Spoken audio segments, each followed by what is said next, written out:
patrol. Police officers heard a gunfire coming within the establishment. The officers left their posts, immediately went into the building, and located 5 gunshot victims. They rendered medical aid as best as they could until the arrival of medical assistance. 4 of the victims were transported to the hospital. 1 of them was pronounced deceased within an hour. 1 of the victims was transported by private vehicle on his way to the hospital. The vehicle did crash in the area of Franklin Avenue and Maple Avenue. Patrol officers responded, gave medical aid, at which point that victim was transported to the hospital. It was determined that he too was shot at the location of 451 Franklin Avenue, the Majestic Lounge. At the time of incident, at 1:27 a.m., the bar had his lights on. It was ready to egress at the end of the night. The patrol officers got there around 1 o'clock in the morning, about 27 minutes prior to this incident occurring. And we do not believe that the individuals that were responsible for this shooting, individuals responsible for the shooting, knew that the police officers were posted outside of that establishment at the time of the shooting. The victim, the homicide victim in this particular case, has been identified as Marquis Treadwell. Again, Marquis Treadwell. He is a 28-year-old male, and he is a Hartford resident. The other victims, we have 2 females, a 30-year-old female, as well as a 19-year-old female, a 34-year-old male, and a 30-year-old male.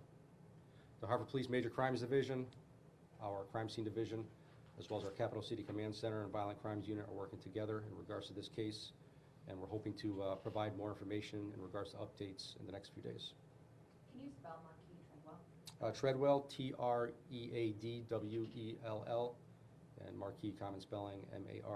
You ascertain is 1 or 2 weapons fired, discharged inside the club yet, or? So the investigation is obviously ongoing and active right now. We do have evidence of at least 1 gun being fired within the confines of the establishment. There was probably about 50 to 60 people in the establishment when the incident occurred. Did the people shot the intended target? It appears as though at least 2 of the people were intended target from information that we're gathering, as well as interviews that were being conducted at this time. 2 of them were definitely targets. There was a altercation, a verbal altercation within the establishment just prior to the shooting, at which point it unfortunately did lead to the gunshots being fired. Mayor Broden said in the statement that these were illegal guns. Do you know that feature? They were handguns, handgun or handguns. I think what he meant by illegal was it's unlawful to possess a firearm at an establishment that, obviously their business is to sell alcohol. So I believe that was what he was trying to mention in that case. Okay, they weren't illegally obtained. We don't have that information right now, obviously. No. Do you have a person of interest or people? We're looking at several people, and we're talking to a lot of people. We're hopeful, and we're anticipating getting more updates in the next couple of days. The victims in the hospital are able to communicate with you to aid in this investigation? Obviously, their health and well-being is crucial and is paramount to us, so we're going to wait until they're arrested until we can conduct a further investigation to the matter and speak to them.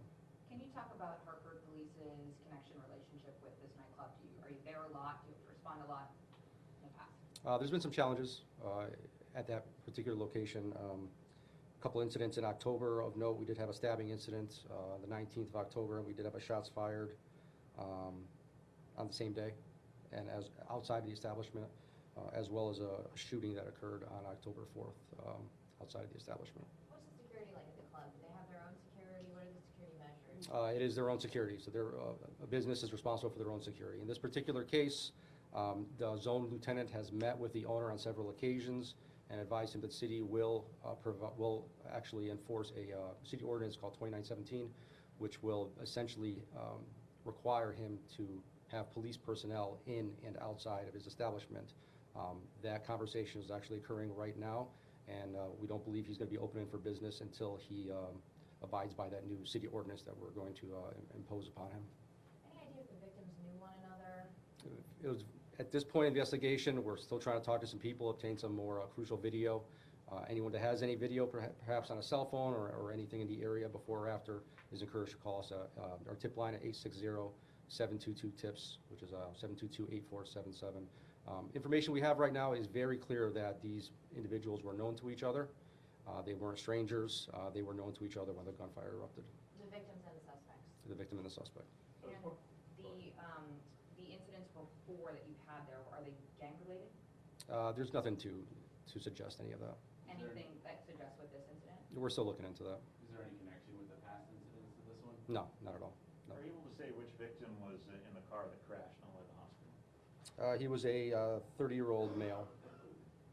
The officers that'll be at the bar, are these on duty, off duty, plain clothes, uniform? They're uniformed personnel. Will they be on duty, or will the bar be required to hire off duty? Well, at the time of this particular incident, they were dispatched there by the zone lieutenant and the captain in charge of the patrol division because we've had challenges there in the past. So they were advised to conduct a directed patrol, which they have been doing for the past probably 2-3 months, and there hasn't been any issues. As I said earlier, these individuals were in the club prior to the police officers responding. So now following this ordinance is an extra step that the club owner is going to have to take. Is the Hartford Police Department still going to keep those officers patrolling out at 1 in the morning there? So there might be additional officers out there, but it's going to be incumbent upon the bar owner, if he's going to open, is to hire uniformed patrol contingent out there, uniformed patrol officers. So likely it's going to be 4, a supervisor and 3 officers that will be required to be there, as well as any other resources from the patrol division that we'll bring along. What's the update on the victims? One has been, they're all stable, aside, obviously, unfortunately, from our homicide victim. 3 are stabilized, 1 has been released. Is the homicide victim familiar to you guys? It's been several years. Would these officers be there every night, or just particularly, Friday, Saturday? That's something that the zone lieutenant is going to have to discuss with the liquor commission and the owner. So right now we're looking at one shooter? Right now, we're looking at several different avenues in regards to that. We haven't ruled anything out yet. Including these that got shot being charged in this incident? I'm sorry, what was the question? Any chance anybody that was shot having any charge? It's far too early to tell right now. What's the steps right now for your officers? What are they up to? What can you tell us at this point? We have a very good track record of maintaining a lot of vigilance and command presence at all of our nightclubs at closing times, whether it's downtown area, up in the north end, or the south end, geographically all over the city. So we're going to maintain that, be a little more vigilant. We don't want to have that police presence literally inside the clubs or right out the doors or whatnot. So we try to maintain in the area, and that command presence seems to work tremendously. And unfortunately, there's times such as this that a tragic incident occurs. Your message to who may be responsible right now? So the Major Crimes Division upstairs is working diligently. A lot of them haven't left since this occurred. We do have quite a bit of information coming in, as well as some video evidence here. We're looking for you to just come to the Hartford Police Department, turn yourself in. We will be providing information probably in the next couple of days in regards to the success of this case and where we're going with it. How significant was it that those officers happened to be there when it happened to immediately be on the scene and start helping? Tremendous. One of the individuals was shot, I believe, up to 9 times. They rendered medical aid to her. They tried to stop the bleeding as best as they could. They provided oxygen, and they were there with her and the other individuals as well until the arrival of ambulances. So it was definitely crucial for them to be there. The first order of business for a police officer is preservation of life. So they went in there and made the scene safe as best as they could, and they rendered medical aid as best as they could. 9 times at close range. Was she one of the 2 intended targets? It appears as though at this time. And was she the 30-year-old or the 19-year-old? She's a 30-year-old. So it's safe to say if your officers hadn't been outside, there could have been a much greater loss of life here. Likely, absolutely likely. The officers got in there pretty quickly. There's 2 doors at this particular location, one that faces north and one that faces east. There wasn't too much activity out of the east door, but most of it was compartmentalized specific to the north door. So there was quite a bit of a bottleneck after the gunshots rang out, so the officers were trying to make their way in as people were trying to make their way out, so you could imagine how much chaos was occurring. So, yeah, there was a lot going on. So, when the police officers were there, I'm sure everybody recognized the fact that the officers were there. And, hopefully that made the suspect or suspects leave out a side door or back door, and they didn't stay within the confines of the establishment. Do you have a lot of people who live in the neighborhood willingly coming forward with any information that they've seen? The people that were in the club were the only people that would have known what happened in the club.